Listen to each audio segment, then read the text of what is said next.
ஆவியானவரே, நீர் எங்கள் மத்தியில் இருக்கிறதற்காக ஸ்தோத்திரம். நீர் ஒருவரே மகிமை பற்றிக் கொண்டிருக்கிறீர். ஸ்தோத்திரம். ஜனங்கள் உம்முடையவர்கள், வசனம் உம்முடையது, மகிமை உம்முடையது. மறைத்து வெளிப்படுகிறாக. இயேசுவின் நாமத்தில் ஆவே ஆவே. யார் உட்காருன்னு நான் சொல்ல வேண்டும். எல்லாரும் அப்படி எழுப்பி இந்த கடைசி நாட்கள்ல நம்ம எல்லாரும் சேர்ந்து சொல்ல போறோம். வலது கரத்தை வேத்தி சொல்லுங்க. இயேசு நல்லவர். மெதுவா சொல்லுங்க, வெளியில கேட்டக்கூடாது. மெதுவா சொல்லுங்க. இயேசு நல்லவர், இயேசு வல்லவர், இயேசு ரட்சகர். இந்த கொத்தன்குள பகுதியில சொல்லுங்க, இந்த கொத்தன்குளத்தில இயேசு வந்திருக்கிறார். சத்தமா சத்தமா சத்தமா சத்தமா. ஹல்லேலூயா ஹல்லேலூயா ஹல்லேலூயா ஹல்லேலூயா. கர்த்தர் நல்லவராய் நம் நடுவில் இருக்கிறார். எல்லாரும் உட்கார்வோமா? இந்த 3ஆம் நாளிலும் தேவனாகிய கர்த்தர் நம்மோடு பேசும்படியா இருக்கிறார். தொடர்ந்து நான் உங்களுக்கு 2 நாளும் கொடுத்த அந்த வேத பகுதியின் தொடர்ச்சியாக இன்றைக்கும் நான் உங்களோடு கூட நான் பேச போகிறேன். வாசிப்போம். ரோமர் புஸ்தகம் 7ஆம் அதிகாரம் வாசிப்போம். ரோமர் புஸ்தகம் 7ஆம் அதிகாரம் 24வது வசனத்தை நாம் வாசிப்போம். நிர்பந்தமான மனுஷனால் இந்த மரண சரீரத்தினின்று யார் என்னை விடுதலையாக்க முடியும்? நிர்பந்தமான மனுஷனால் யார் என்னை இந்த மரண சரீரத்தினின்று விடுதலையாக்க முடியும்? கடந்த 2 நாட்களும் இதே தலைப்பிலே உங்களோடு கூட நான் பேசிக் கொண்டிருக்கிறேன். இந்த 3ஆம் நாளும் கர்த்தர் உங்களோடு கூட இடைபட விரும்புகிறார். தேவனுடைய பிள்ளைகளே, கொத்தங்குளத்தில் வாழ்ந்து கொண்டிருக்கிற அருமையான ஜனங்களே, இந்த ரட்சினேசனை திருச்சபையை சார்ந்த ஜனங்களே, வெளியூரிலிருந்தும் உள்ளூரில் வந்திருக்கிற தேவனுடைய பிள்ளைகளே, கர்த்தர் இந்த 3ஆம் நாளிலும் உங்களோடு கூட பேசிக் கொண்டிருக்கிறார். உன் வாழ்க்கையிலே நிர்பந்தமான சூழ்நிலைகள், நிர்பந்தமான நிலைமைகள், விடுவிக்கப்பட முடியாத காரியங்களிலே நீ சூழ்ந்து தவித்துக் கொண்டிருப்பாய் என்று சொன்னால், இந்த இரவு வேளையிலே அவைகளிலிருந்து விடுவிக்கக்கூடிய ஒருவர் உண்டு. அவர்தான் ஆண்டவராகிய இயேசு கிறிஸ்து. நேற்றைய தினத்திலும் அது முந்தின நாளும் தேவன் எப்படி அவைகளிலிருந்து விடுதலை கொடுக்கிறார் என்பதை குறித்து நான் உங்களோடு கூட நான் பேசிக் கொண்டிருந்தேன். அல்லேலூயா, அல்லேலூயா, அல்லேலூயா. இடையில உங்களை பார்த்து தான் எனக்கு அதிகமாக கதைகள் வருகிறது. நான் கதை விடுவதற்காக வரவில்லை, தேவனுடைய வார்த்தை சொல்லுவதற்காக நான் வந்திருக்கிறேன். நீங்க பண்ற காரியத்துக்கு எனக்கு கதை வருது. கேரளாவிலே இடுக்கி டிஸ்ட்ரிக்ட் பகுதியிலே அங்க ஒரு திருச்சபையில ஜெனரல் கன்வென்ஷனுக்காக நான் அழைக்கப்பட்டிருந்தேன். அங்க எல்லாம் மலையாளம் பேசக்கூடிய ஜனங்கள், எல்லாம் கேரளாவிலே அந்த இருக்கக்கூடிய அந்த ஜனங்கள் மலையாளம் அதிகமாக பேசுவார்கள், கொஞ்சம் பேர் தான் தமிழ். ஆகையினாலே நான் அந்த முதல் நாள் கன்வென்ஷன் கூட்டத்தில் அல்லேலூயா என்று சொன்னேன். எல்லாம் இப்படியே இருந்தார்கள். மறுபடியும் அல்லேலூயா என்று சொன்னேன், இதே போலதான் இருந்தார்கள். மறுபடியும் அல்லேலூயா என்று சொன்னேன், இப்படித்தான். உடனே ஒரு வயசான அம்மா மட்டும் பின்னாடி இருந்து காலை அப்படி இழுத்து முன்னாடி ஓடி வந்தாங்க. அந்த அம்மாவை பார்த்து என்னம்மா அப்படின்னு கேட்டேன். அந்த அம்மா என்ன சொன்னாங்க, എന്റെ പൊണ്ണു മോണ് പറഞ്ഞതുപോലെ തന്നെ എനിക്ക് അല്ലേല വയ്യ. ഞാൻ പറഞ്ഞത് ആ വെള്ളിയമ്മയ്ക്ക് മനസ്സിലായില്ല. நான் சொன்னது அந்த அம்மாவுக்கு தெரியல. நான் சொன்னேன், அம்மச்சி ഞാൻ പറഞ്ഞത് അല്ലേല വയ്യ അല്ല, അല്ലേലിയാ പറഞ്ഞது. என்ன எனக்கு അറിഞ്ഞൂടാ. இப்ப நான் சொன்னேன், உங்களுக்கு தெரியறதுக்கு இன்னொரு நாள் உங்களுக்கு வச்சு சொல்றேன், அல்லேலியான்னு சொல்லுங்க. அந்த அம்மா என்னன்னா அல்லேலியான்னு சொன்னது, ஜபத்துல யாரோ அல்லேல, அதாவது இடுப்புல அவங்களுக்கு வலி, அதனால அல்லேல வையா அப்படின்னு நினைச்சிட்டு இடுப்புல வலி இருக்கிறவங்க வாங்க ஜோமுன்னு கூப்பிட்டது மாதிரி அந்த அம்மா முன்னாடி வந்துட்டாங்க. ஆனால் ஒன்று சொல்லுகிறேன், அந்த அம்மா அன்றைக்கு அந்த இடுப்பு வலியிலிருந்து விடுதலையோடு கூட கடந்து போனார்கள். அல்லேலூயா. அல்லேலியா என்ற வார்த்தை உன் அல்லலெல்லாம் மாற்றிவிடும். அல்லேலூயா. இந்த அல்லேலியாவுக்கு ஒரு காரியத்தை, ஒரு அர்த்தத்தை உங்களுக்கு நான் சொல்லி செல்ல விரும்புகிறேன். எல்லாரும் சொல்ல போகிறோம். அல்லேலியா என்ற சொல்லு, சத்தமா சொல்லுங்க. எனக்கு இந்த மைக்க கொடுத்து என்ன கட்டி போட்டிருக்காங்க, கார்ட்லெஸ் மைக் இருந்தா உள்ள வந்துருவேன், பின்னாடி வரைக்கும் வந்துருவேன். அல்லேலியா என்ற சொல்லு சாத்தானின் பல்லை உடைக்கும் கல்லு. கல்லு அல்ல, கல்லு. நிறைய பேர் கல்லு நம்ம அப்படி இருக்கும். கல்லு அல்ல, கல்லு. சொல்லுங்க. அப்ப அல்லேலியான்னு சொல்ல சொல்ல சாத்தானுடைய ஒவ்வொரு பல்லையும் நாம் என்ன செய்து கொண்டிருக்கிறோம்? உடைத்துக் கொண்டே இருக்கிறோம். பல்லு போயிருச்சுன்னா கர்ச்சிக்கிற சிங்கத்தை போல விழுங்கலாம் என்று சுற்றி திரிகிற அந்த பிசாசை நாம் உடைத்துக் கொண்டே இருக்கிறோம். அல்லேலூயா. பல்லு இல்லாத பாட்டி பருப்பு வடை சாப்பிட்டா எப்படி இருக்கும்? அது மாதிரிதான் பிசாசு நம்மளை வந்து ஒண்ணும் செய்ய முடியாது, ஓடியே போயிடுவோம். அல்லேலூயா, அல்லேலூயா, அல்லேலூயா. இந்த 3ஆம் நாளிலும் கர்த்தர் உன்னை குறித்து, உன் குடும்பத்தை குறித்து பேசும்படியாய் கடந்து வந்திருக்கிறார். ஏன் என் வாழ்க்கையில விடுதலை இல்லை?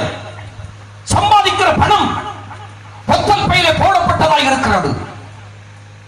வருகிற சம்பாத்தியங்கள் ஓட்டை குடத்தில் பிடிக்கப்பட்ட தண்ணீரை போல் ஒழுகிக் கொண்டிருக்கிறது.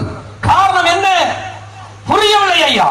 என் கணவர் நல்ல சம்பாத்தியம் பண்ணுகிறார், நல்ல வேலையில் இருக்கிறார், என் பிள்ளைகள் வேலை செய்கிறார்கள், சம்பாத்தியம் பண்ணுகிறார்கள், உண்மைதான். ஆனாலும் வாங்குற சம்பளம் இடத்திலே நிலைத்து நிற்பதில்லை.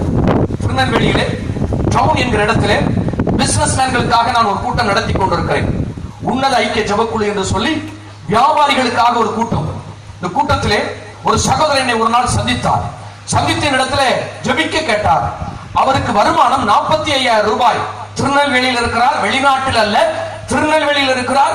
ஒரே ஒரு பிள்ளை, ஒரு பிள்ளை, சின்ன கை குழந்தை, 2 பிள்ளைகள், மனைவி, நல்ல பெரிய பங்களா போல வீடு, கார் இருக்கிறது, 45 ரூபாய் மாத சம்பளம் இருக்கிறது, வருமானம் இருக்கிறது.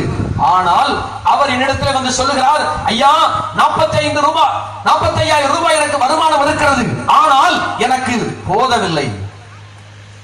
மாதம் 10,000 ரூபாய் கடன் வாங்குகிறேன். என் பணம் எல்லாம், சம்பளம் எல்லாம் வீணாய் போய் கொண்டிருக்கிறது. அருமையான தேவனுடைய பிள்ளைகளே, இன்றைக்கு என்ன வழி என்று நாம் பார்க்க போகிறோம். குழாயில தண்ணி திறந்து விட்டிருக்கிறோம், குடம் வைக்கப்பட்டிருக்கிறது, தண்ணீர் விழுந்து கொண்டே இருக்கிறது. 1 மணி நேரம் ஆகியும் குடம் நிறையவில்லை. என்ன விஷயம்? அந்த குடம் ஓட்டையா இருக்கு. அந்த ஓட்டையை அடைப்பதற்கு தான் இந்த 4வது ஆண்டு இந்த ஆவிக்குரிய கன்வென்ஷன் கூட்டம். ஓட்டை எங்க இருக்கோ அதை அடைப்பதற்கு தான் நான் மட்டுமல்ல, என்னை போல இங்க நிறைய ஊழியக்காரர் வந்திருக்கிறார்கள். அல்லேலூயா. இதற்கு முன்பாக பேசின அருமையான போதகர் மாச்சினை அவர்கள் பேசினதுல முக்காவாசி ஓட்டை அடைஞ்சிருச்சு. அல்லேலூயா, அல்லேலூயா. எல்லாம் பேசிட்டாங்க. நான் கொஞ்சம் கூட அடைக்க போறேன். ஒரே ஒரு ரிவைட், என்னது, ஒரு சின்ன ரிவைட், அவ்வளவுதான் வைக்க போறேன். முடிஞ்சு. ஆண்டவர் உங்களுக்கு இந்த 4வது ஆண்டு உன் குடும்பம் செழிப்பாய் இருப்பதற்கு, சேமமாய் இருப்பதற்கு, ஆசீர்வாதமாய் இருப்பதற்கு கர்த்தர் ஒரு புது வழியை திறந்து கொண்டிருக்கிறார். ஹல்லேலூயா, ஹல்லேலூயா, ஹல்லேலூயா. நிர்பந்தமான மனுஷன் நான். யார் என்னை இந்த மரண சரீரத்திலிருந்து விடுதலையாக்க முடியும்? கேள்விக்குறியோடு இருக்கிறீர்களா? கர்த்தர் இந்த இறைவேளை உங்களுக்காக பேசிக் கொண்டிருக்கிறார். இப்படியாப்பட்ட ஒரு சூழ்நிலை இருந்த ஒரு சம்பவத்தை குறித்து அன்றைக்கு இந்த 3ஆம் நாள் உங்களோடு நான் பேச போகிறேன். எடுத்துக்கொள்வோம். யோவான் புஸ்தகம் 11ஆம் அதிகாரம் 1 - 4 வசனங்களை நாம் வாசிக்க கேட்போம். யோவான் எழுதின சுவிசேஷ புஸ்தகம் வாசிப்போம். 11ஆம் அதிகாரம். மரியாளும் அவள் சகோதரியாகிய மார்த்தாளும் இருந்த பெத்தானியா கிராமத்தில் உள்ளவனாகிய லாசர் என்னும் ஒருவன் வியாதிப்பட்டிருந்தான். கர்த்தருக்கு பரிமள தைலம் பூசி தன் தலைமயிரால் அவருடைய பாதங்களை துடைத்தவள் அந்த மரியாள். அவளுடைய சகோதரன் லாசரு வியாதியாய் இருந்தான். அப்பொழுது அவனுடைய சகோதரிகள், ஆண்டவரே, நீர் சிநேகிக்கிறவன் வியாதியாய் இருக்கிறான் என்று சொல்ல அவரிடத்திற்கு ஆள் அனுப்பினார்கள். இயேசு அதை கேட்ட பொழுது, இந்த வியாதி மரணத்துக்கு ஏதுவாய் இராமல் தேவனுடைய மகிமை விளங்குவதற்கு ஏதுவாய் இருக்கிறது. அருமையான தேவனுடைய பிள்ளையே, நேற்று தினத்திலே பெதெஸ்தா என்ற குளத்திலிருந்து ஒரு மனிதனை விடுவிக்கப்பட்டதை குறித்து நாம் தியானித்தோம். இன்றைக்கு பெத்தானியா என்கிற ஒரு ஊரிலே இயேசுவுக்கு மிகவும் நெருங்கின, அன்பாய் பழகுகிற, அவருடைய ஊழியத்துக்கு அதிகமாக உதவி செய்யக்கூடிய ஒரு குடும்பம் இருந்தார்கள். அந்த குடும்பத்திலே 2 சகோதரிகள், ஒரு வாலிப சகோதரன். இந்த 3 பேரும் அந்த குடும்பத்தில் இருக்கிறார்கள். வேதம் அவருடைய குடும்பத்திலே தாய் தகப்பன்மார் இருந்தார்களோ என்பதை குறித்து சரித்திரத்திலே இடம்பெறவில்லை. ஆனால் அவர்களுடைய 3 பேரை குறித்து சொல்லப்பட்டிருக்கிறது. மார்த்தாள், மரியாள், லாசரு.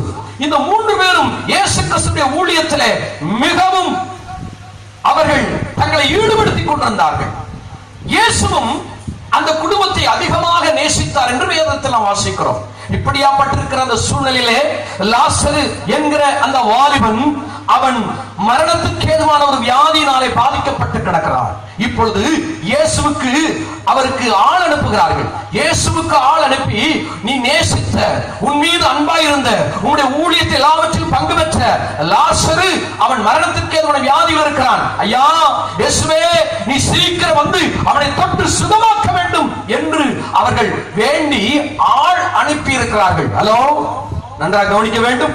அவர்கள் ஆள் அனுப்பி இருக்கிறார்கள். அவன் உடல்நிலை பாதிக்கப்பட்ட நிலைமையில இயேசு கிறிஸ்து அதை கேள்விப்பட்டு அங்கே அதிக நாள் தங்கிவிட்டார். இயேசுவுக்கு தெரியும், தாமதித்தாலும் ஆண்டவர் நன்மைகளை செய்கிறவர். என் அன்பு சகோதரி, சகோதரியே, உன் குடும்பத்திலே திருமண காரியம் தள்ளி போகிறதா? நாளில் கர்த்தர் சொல்லுகிறார், அந்த தாமதத்துக்கு பின்பாக ஒரு செழிப்புள்ள காலங்களை உன் பிள்ளைகள் உன் குடும்பத்தார் காணும்படியாய் கர்த்தர் செய்வார். அல்லேலூயா. வேலையில படித்து வேலை இல்லாமல் இருக்கிறார்களா? கவலைப்படாதே. கர்த்தர் இந்த 4ஆம் ஆண்டு கன்வென்ஷன் கூட்டத்திலே உன் குடும்பத்திலே நன்மைகளை கொடுக்கும்படியாக இருக்கிறார். அல்லேலூயா. பிள்ளை பாக்கியம் இல்லாமல் இருக்கிறீர்களா? கர்த்தர் இந்த நாளிலும் கூட இந்த 4ஆம் ஆண்டு கன்வென்ஷன் கூட்டத்தின் மூலமாக உங்கள் குடும்பத்திலே அப்படியாப்பட்ட குழந்தை பாக்கியத்தை கொடுக்கும்படியாக இருக்கிறார். அல்லேலூயா. அல்லேலூயா. உங்கள் குடும்பத்திலே சமாதானமின்றி பிரிவினையின் ஆவிகளோடு கூட இருக்கிறீர்களா? கர்த்தர் அவைகளுக்கு உங்களை விடுவிக்க வல்லமையுள்ளவராய் இருக்கிறார். நீங்கள் இந்த கன்வென்ஷன் கூட்டம் முடிந்த பின்பாக உங்கள் குடும்பம் சந்தோஷத்தோடும் சமாதானத்தோடும் நிம்மதியோடும் ஆறுதலோடும் இருக்க போகிறீர்கள். கரங்களை தட்டி கர்த்தருடைய நாமத்தை மையப்படுத்துவோம். தேவன் இந்த நாட்டில் இந்த கொத்தன்குளத்திற்கான சர்வசுனாமி திருச்சபையை மட்டும் ஜனங்களை மட்டுமல்ல, இந்த கூட்டத்துக்கு வந்திருக்கிற எல்லா ஜனங்களுடைய குடும்பத்திலும் கர்த்தர் அப்படியாப்பட்ட காரியத்தை செய்ய போகிறார். ஹல்லேலூயா. ஹல்லேலூயா. நாட்கள் கடந்து விட்டது, நேரங்கள் போய்விட்டது. வியாதியாய் கிடந்த மனிதன் மரித்து விட்டான், செத்து போய்விட்டான். ஹலோ, நல்லா கவனிங்க. நம்ம ஊர்கள்ல உடல்நிலை பாதிக்கப்பட்டிருக்கும் போது நம்ம ஆள் அனுப்புவோமா? செத்து போன பின்னாடி ஆள் அனுப்புவோமா சொந்த பந்தத்துக்கு? சொல்லுங்க. எல்லாரும் இந்த ஊர் தானே, எல்லாம் தமிழ் தானே. அல்லேலூயா. கண்ணுமாமூடு அப்படின்னு ஒரு ஊர் இருக்கு, தெரியுமா? கண்ணமாமூடா கண்ணுமாமூடா? கண்ணுமாமூடு. அங்க ஒரு நாள் ஒரு கூட்டத்தில் நான் பேசிக் கொண்டிருந்தேன். அரை மணி நேரம் பேசி முடித்து விட்டு ஒரு அம்மா பார்த்து கேட்டேன், நான் சொல்லுகிறது புரிகிறதா, புரிந்திருக்கலான்னு கேட்டேன். அந்த மாதிரி சொன்னாங்க, நீங்க சொன்னது ஒன்னும் புரிஞ்சில்ல, என்ன செய்யணும் எனக்கு தெரியல அப்படின்னாங்க. அரை மணி நேரம் பேச நமக்கு புரியவே இல்லை. நான் சொல்றது புரியுதா புரியாதுன்னு தெரியும் நிறைய பேருக்கு. எல்லாம் தமிழ் தானே. சாவதற்கு முன்பாக உடல்நிலை பாதிக்கப்பட்டு ஹாஸ்பிடல் அட்மிட் பண்ணிருக்கும் போது செத்து போயிட்டான்னு ஏதாவது ஒன்று சொல்லி அனுப்புவோமா? இல்ல செத்த பின்னாடி ஆள் அனுப்புவோமா? சொல்லுங்க. நம்ம ஊர் பழக்கம் செத்த பின்னாடி தான் ஆள் அனுப்புவோம். அல்லேலூயா. ஆனா நம்மால் அப்படி இல்ல. சாகிறதுக்கு முன்னாடி சீக்கிரம் வாங்க, குழி தோண்டிட்டு இருக்கோம், இழுத்துட்டு கிடக்கு. அல்லேலூயா. நிறைய விட நீ பார்த்துருக்கீங்களா? தாயோ தகப்பனோ உடல்நிலை பாதிக்கப்பட்டு இழுத்துட்டு கிடக்கும், உயிர் மேமுச்சு வாங்கிட்டு இருக்கும்.